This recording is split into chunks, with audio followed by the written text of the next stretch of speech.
Hello everybody and welcome back to Juno New Origins, where last episode we did a progression mission, and this episode I think we just need to do something here.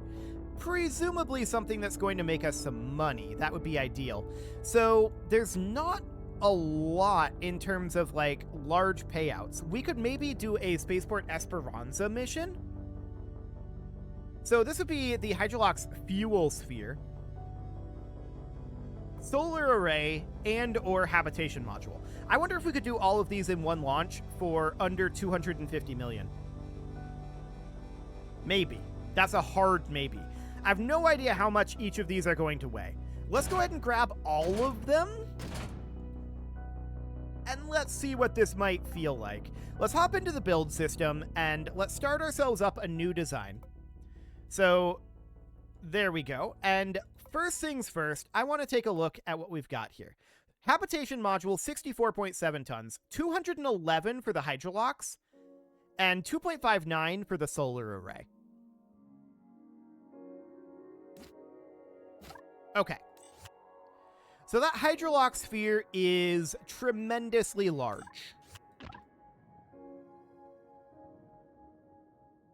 That's understood. The solar array is kind of separate, and the habitation module, I'm just thinking here.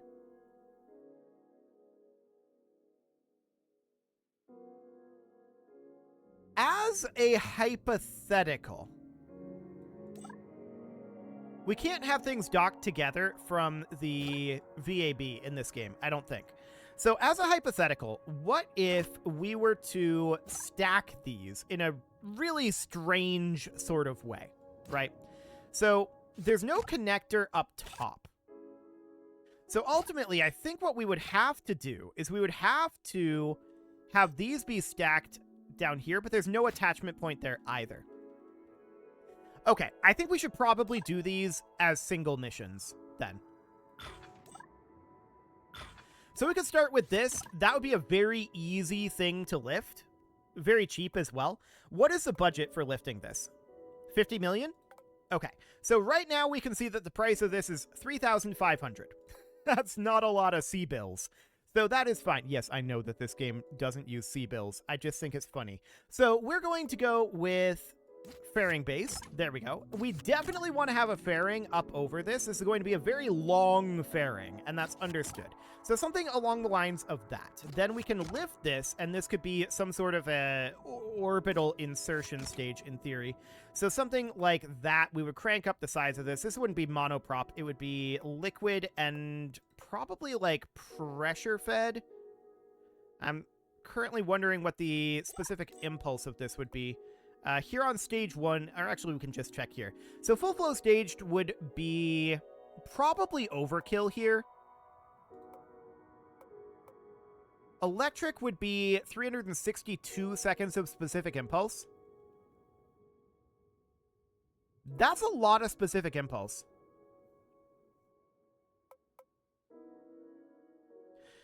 But pressure fed is probably good enough here. So if we look at this, well, that's a pretty low thrust to weight. I think electric is actually the way to go here. So we can have this be somewhere around like 110 in terms of size. So this is 608K, and I'm wondering about a fairing here. Would we want to increase our overall fairing size? Or not fairing, our interstage here. I'm wondering if we're going to need to bump that up in sizing. So let's hop into here. Let's grab an interstage. It fits like that. That's almost perfect, actually. It does clip through a tiny, tiny bit. I'm going to drop this down to 108. Now it doesn't clip through. Okay, perfect. So now we would need to lift this thing, right? And that would be something like we'd want to have a fairly long stage here. So around 20 meters or so is probably fine. And then we could think about using, like, a Titan engine is probably overkill for this, I'm thinking. Just thinking about the overall price. So maybe like a Mage engine would be what we would go for. And then the question is, what would the thrust to weight on this be? So let's double check our staging here. Okay, stage 1, and this would be 0.94. That's not high enough thrust to weight, but this is a gas generator engine. So what if we made this, say, a full flow staged engine? That does boost the price up a fair amount, and that's most of the price at this point. But you can see that thrust to weight is huge at this point with full flow staged. That's probably overkill. We can maybe bring this back to staged, and that's basically half the price.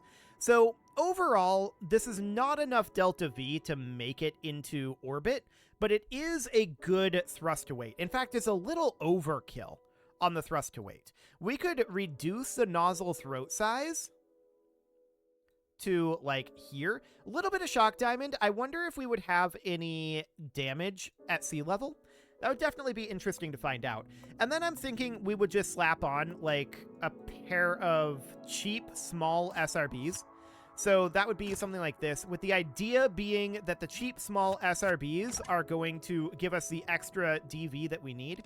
So we can bring this up to around here or so, put a hemispherical tank on top, bring this down, and we would have the engine here be like an Ifrit.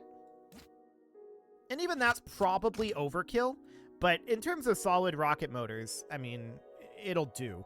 So we would want to probably increase the size of this Ifrit to like here, but that's probably wildly overpowered. I'm wondering what the burn time of this would be. Not tremendously high, it looks like.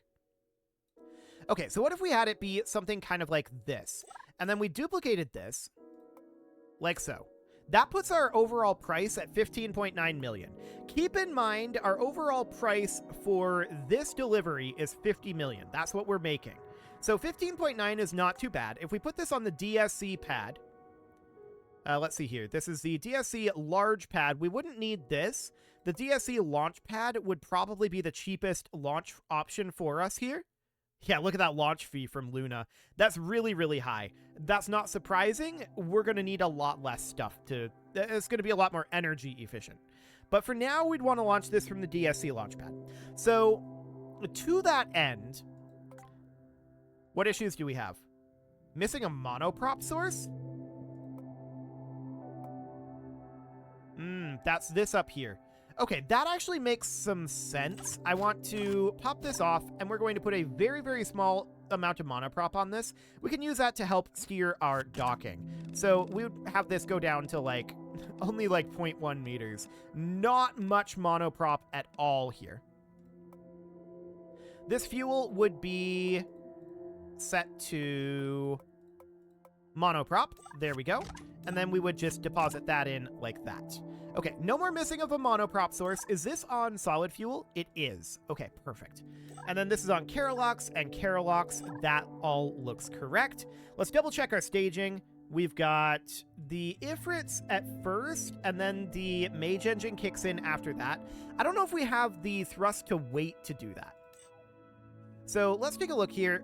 In this stage 1, actually we do have the thrust to weight, but I'm guessing that we probably do want to merge these together, like that. The fairing I'm going to put here. That's fine, though. And then stage 5 doesn't actually need to be anything. Okay, so let's go ahead and put this out on the pad, and let's see if the contract is working correctly. It may or it may not be. It looks like it is actually working correctly. So that looks good. So at this point, we need to see how this thing flies. Also, turn off the monoprop, thanks. So are we ascending or descending right now? And of course, timing is not going to be great. This would be ascending on this side, so we need to go northward, and that would mean that we would set this at like 70-ish degrees here. I'm not sure what that actually would end up being. We know that this is like a 30 degree, so I think we determined previously that it should be like a 60-degree heading. And then we put this at about a 70-degree pitch, and let's see how that works.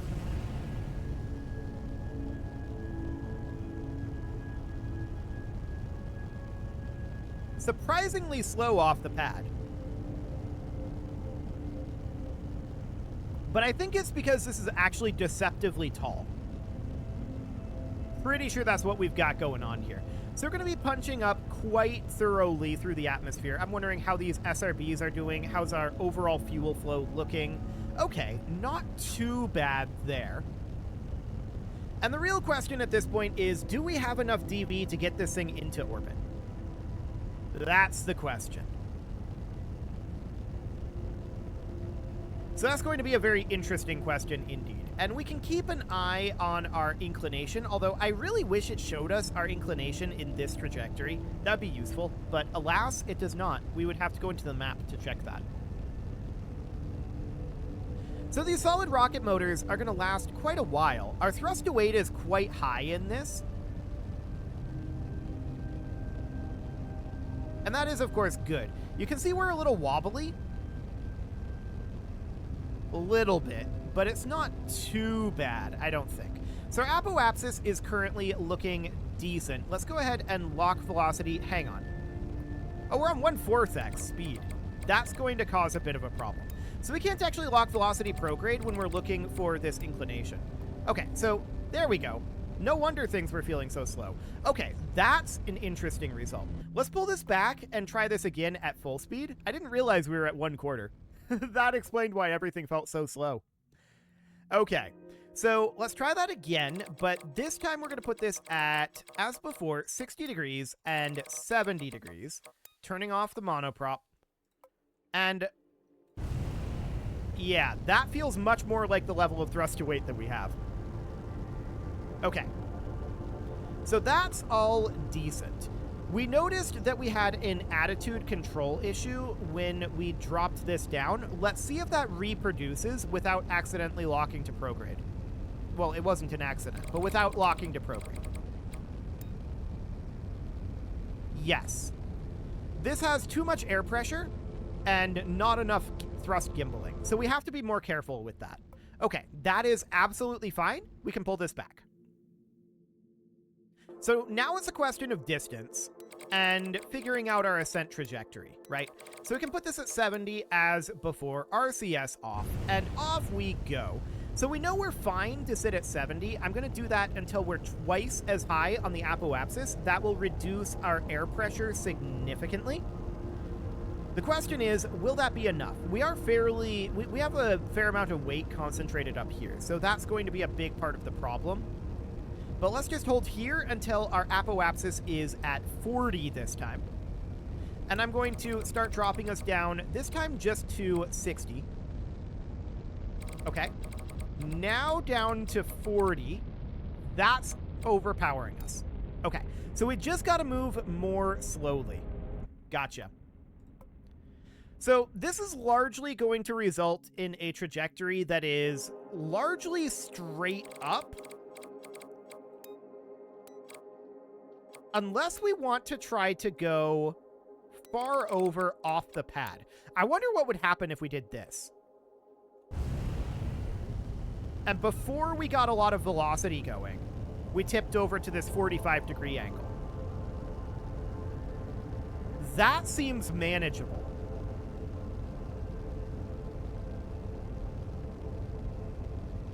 Okay.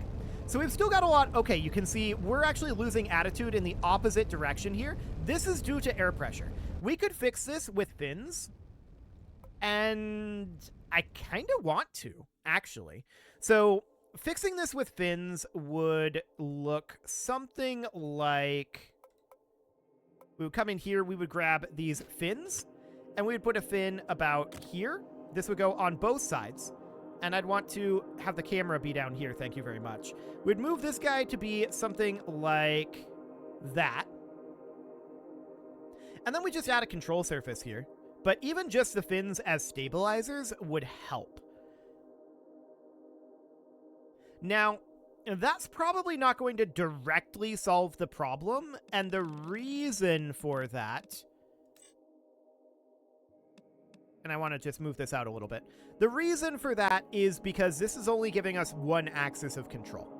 And we're probably not going to be having an issue in just one axis. So let's duplicate these and have there be 3 of them about like that.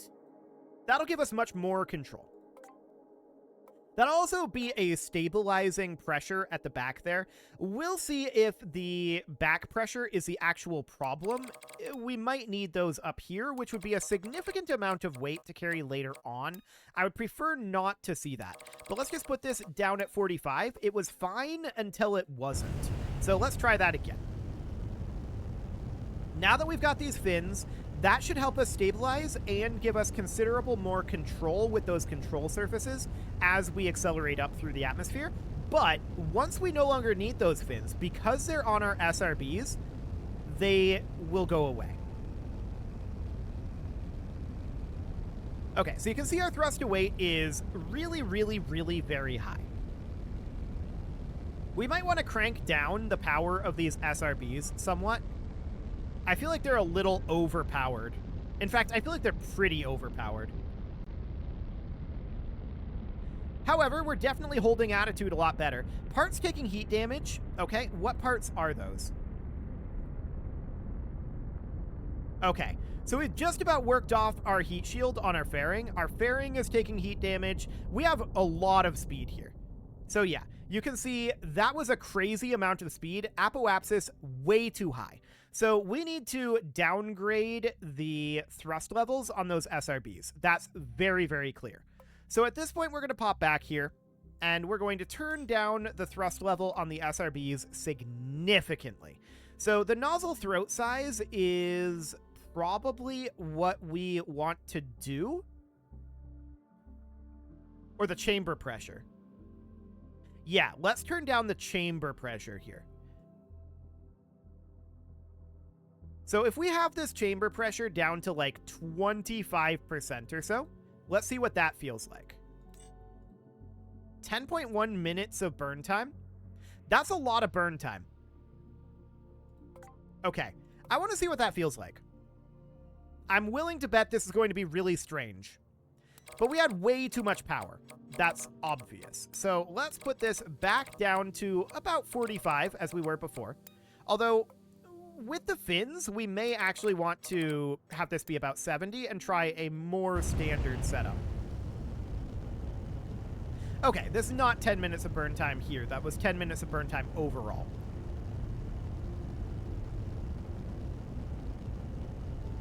So this is going to be burning out at a much more similar time now, but our thrust to weight is lower. It's still pretty high, to be honest. So this is currently about 20 kilometers now. Let's think about moving that over and see if we still have that attitude issue. No, the fins have pretty much solved the attitude issue.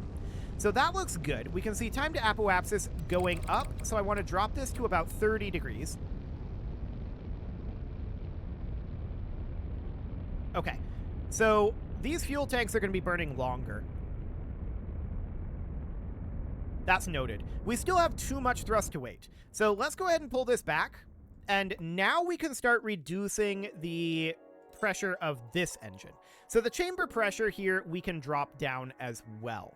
So I want to be in stage 1 only here. We can see starting and ending thrust to weights. So that's definitely significant. Let's bring that down to a starting thrust to weight. Oh my. Even minimum chamber pressure is pretty okay. What is the peak chamber pressure for specific impulse? It'd be about here, but that's very high thrust to weight. I want to see what it feels like with minimum chamber pressure. This could be very strange feeling, but that could be interesting. Let's see what this looks like.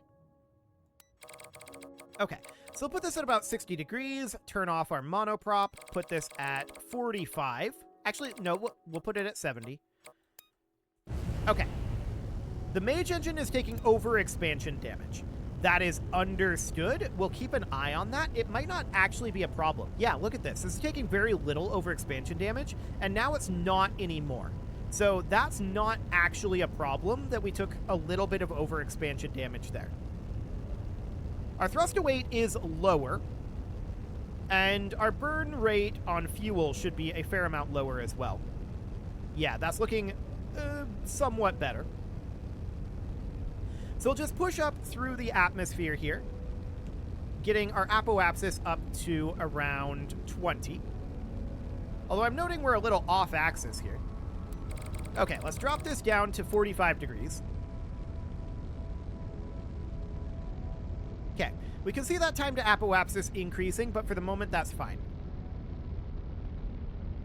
So, we're down to about 30% fuel remaining for our SRBs. That's looking good. Thrust to weight is no longer nearly as insane. It's still pretty high, but it's not nearly as insane.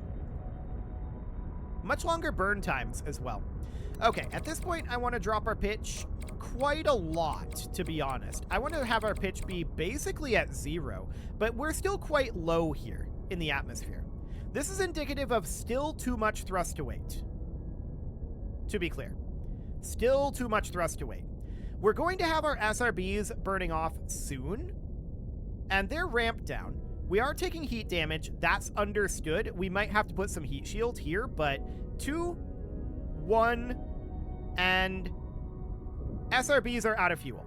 Okay, so let's see what's going on this fairing. Heat shield is still looking pretty okay. Cool. So 90. That's 100 kilometers. And we're burnt out. Okay. So I shouldn't have gotten rid of the fairing there necessarily, but I think it's absolutely fine-ish. The temperature here is definitely working its way up.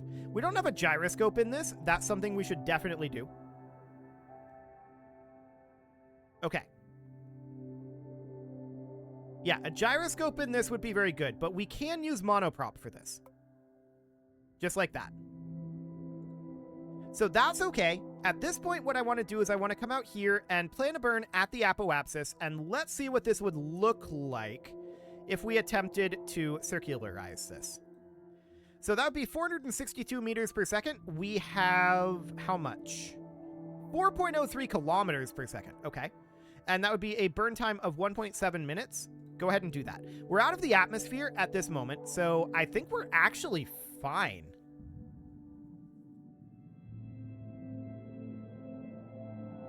So this looks good, actually. We should be able to get this all docked up.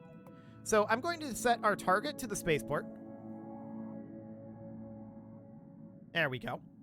And let's get ourselves up into orbit. We're very, very close to being in orbit right now. So this was still very energetic off the ground. And to be clear, the primary reason for that is this is a quite light payload. But we'll get this completed, and then we'll do the others as well.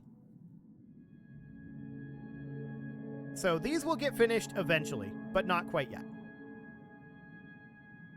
So we're getting very close to orbital velocity here. You can see our periapsis is going to be positive. There we go. And let's just get this into orbit. There. So we're now into orbit, and at this point, we're just going to want to do a bit of an inclination change. So we can see that our inclination is 27.82. It's not exactly what we want it to be, which is 30.01, but it's pretty close. So at the ascending node, we want this to go to the other way. 30.01. Like that. That'll do, 132 meters per second. Let's go ahead and execute that burn. No problem whatsoever. And how are we doing on battery? I mean, do we have solar flow here? Surprisingly, no. I would think this would have some amount of reduced efficiency, but it's fine. We'll get some battery flow eventually. Are we getting any out of this? Is this giving us an alternator battery? Power usage, 39.4 kilowatts. Interesting. I guess, yeah, because that's that electric engine. Okay, well, we can not activate the solar panel array. That's noted. Well, that's fine. We don't necessarily need to. We're at 90% battery. So at this point, I would like to find ourselves an encounter. And this is going to not necessarily be the best of timing in the world. So it looks like we're going to need an orbit. Let's go ahead and warp to... We're going to need to get rid of this. We're going to need to warp to here. We'll give that an orbit, and this will put us in a decent transfer window. So now we'll just need to find the timing for that, which appears to be... Why does this flip on us right here? Interesting.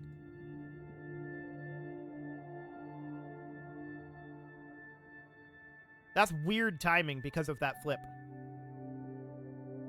I guess that's after an orbit. Okay. Well, we can do another orbit here. That's fine. Cool. And at this point, it is time to put a cut in here, so I'm going to go ahead and do that. And next episode, we're going to find the... Well, we can find the rendezvous now-ish. Okay, this is bad timing again. That's fine. Next episode, we can find the rendezvous and dock this up. Hopefully the contract doesn't break on us when I make a save here. Fingers crossed. You can leave your offerings to the engagement gods in the form of likes, comments, subscribes, and bell ringings, and a very special thank you to all of the channel members for making this video possible, including ALS Gamer, Atala, Andy Magar, Ali Lee, Dark Horse, Xenocyte, Hiro Marutsu, Upper Cumberland Gamers, Nick Smarty, Dimitri H, Punching the Microphone, The Lounge STL, and all the rest. And of course, you. Thank you for watching. If you'd like to support the channel, you can click the join button down below the video, and as always, I will see you all next time.